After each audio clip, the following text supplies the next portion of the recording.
You're gonna be good to me today? I'm not gonna get stuck in you, am I? Okay, good chat. Hello everyone, my name is CantDoGames and welcome back to the Sunday Weird News.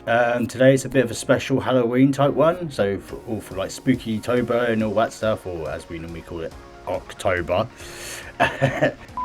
Rare Halloween spot in the UK where water turns blood red. This place is in Scotland and I believe it's called Satan's Pulp Pit, and it's basically right next to the Devil's Steps. It's a beautiful place to go for Halloween, I guess, unless you and also if you want to meet Satan. Also, sex demon ghost forces owner of one of British's most haunted buildings to move out. Why did the sex demon force someone to move out? Sex demons aren't they meant to keep people in because they draw off your life energy? You know, succubus and succubi, the male term for succubus. What did you do to piss it off? Did you say you wouldn't do anal or something? And also, in Australian news, patient was still alive when nurse puts him in a body bag and sends him to the morgue. Yep, this guy was still alive after a nurse thought he was dead. You're not doing your job that well then, really, are you? But yeah, that's all to come on today's weird news. Stick around and enjoy, and like the video as well to help this channel. Anyways, let's get into this. Why did I point that way? That way.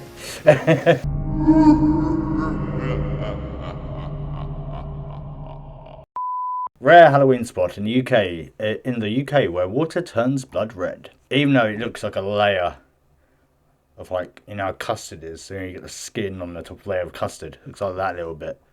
Probably just how the photo is taken, but it really does look that like shiny, like it looks like oil or honey. It's really weird, so it's not really red. If you're looking for somewhere for a bit of a swim this spooky season, how about a pool in Scotland? Waters beneath run red as the blood in your veins. Well, blood is only red because it hits oxygen. Blood is actually not red. This place has not only got a fairly creepy, unique selling point to it. Yeah. Oh yeah, we've got a river that turns red. It does on Halloween. What? But there's also a bit of backstory behind it that has roots in the supernatural. What, like TV series?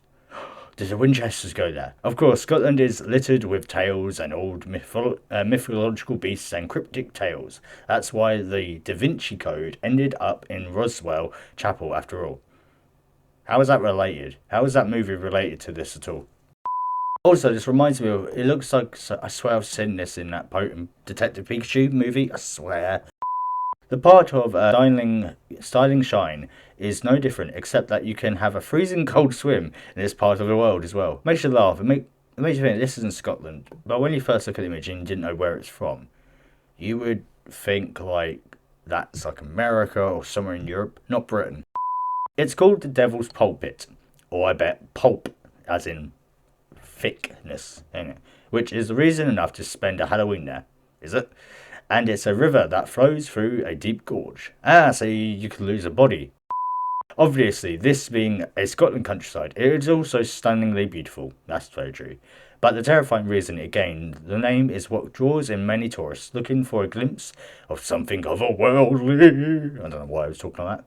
If you're in the Loch Lomond area, you can head towards Finching Glen, where the gorge and the river beneath are revealed. After descending the Devil's Steps, okay, there's a theme developing here. Yeah, you arrive at the bottom. It's worth pointing out here are those steps. These steps can be slippery, so wear comfortable shoes and try and visit on a dry day. You're in Scotland. It's like once a year it's dry there, isn't it? Because it always rains. So no matter what, you're going to be fucked. At the bottom, you'll see the river is the colour of blood. More like the colour of honey. The slightly boring truth of the matter is that the river's interesting colour comes from the fact that the gorge has been carved out of sandstone. Corrosion and all that, yeah, erosion and all that, so it changes the colour of the water. However, that's not the story we're here for. It's not. The Devil's Pulpit is a grass-covered stone that pokes forth from the side of the river. Legend has it that Satan himself would stand atop the rock and deliver sermons and preach to his followers. Okay, so I'm guessing cultists go there. So really, it's sort of a place where you're going to go and you're going to get killed by some cultists. Others claim that the rock was where druids would stand to pass on their message, but no one can be certain if any truth to these claims. Still, it's a place that is shrouded in atmospheric and eeriness, despite being a real place of natural beauty as well. Normal natural beauty is normally dangerous. Look at a rose, it's dangerous with the thorns. It's not exactly a big secret anymore though. Yeah, duh. The area was used as a location for TV shows such as Outlander, Netflix Outlawking, and even the 2017 live-action Pokemon. Oh, I was right then. Still, for an atmospheric place to visit at the spooky season, you can't go far wrong. You can get murdered by some cultists who are trying to summon Satan on Halloween. Alright, in other bits of news, patient was still alive when nurse puts him in a body bag and sends him to the morgue. This scares the crap out of me because you're supposed to know what you're doing. Like, it's sort of like, how do you not know if someone's dead? Like, you check the pulse, you check the blood, you have machines for stuff like that. You can see brain activity and stuff like that, so they could still be alive. How the fuck do you just go, oh, you go up to people who are sleeping and go, yeah, they're dead. Go on, take them off. I don't care. Do you even do your job properly? I bet she just sits there and plays with her fucking nails. A patient was placed inside a body bag while he may have still been alive. May have, he is.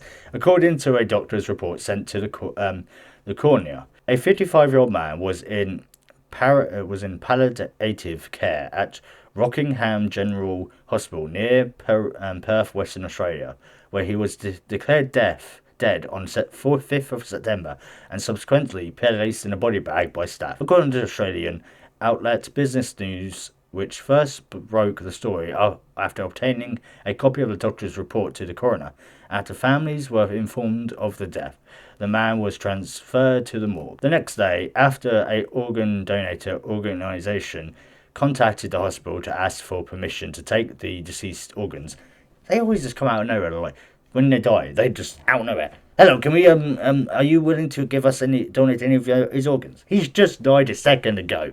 Leave him alone. A male doctor was asked to go into the on-site morgue to certify the death. Oh, here we go. He's going to fucking jump out and scare the shit out of him, ain't he? But when he unzipped the body bag, he found fresh blood on the man, hospital gowned, from a wound on his arm, while two of his limbs were reportedly in a different position they had been placed in, and his eyes were open. Just laying there with his eyes open, just like, where the fuck am I? How'd I get here?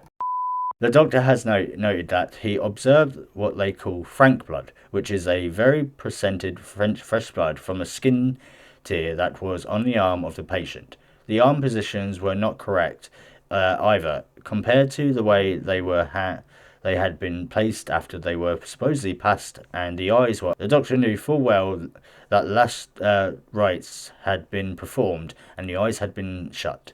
Oh yeah, they got closed eyes, yeah. So it would have opened. WA Deputy Liberal leader Libby Metiya described what happened as a simple, inexcusable and horrific calling for crime and corruption commissioned and a royal commission to launch an investigation into the state's health system. Our heart goes out to the family of the 45-year-old that is associated with these reports, Matthew said.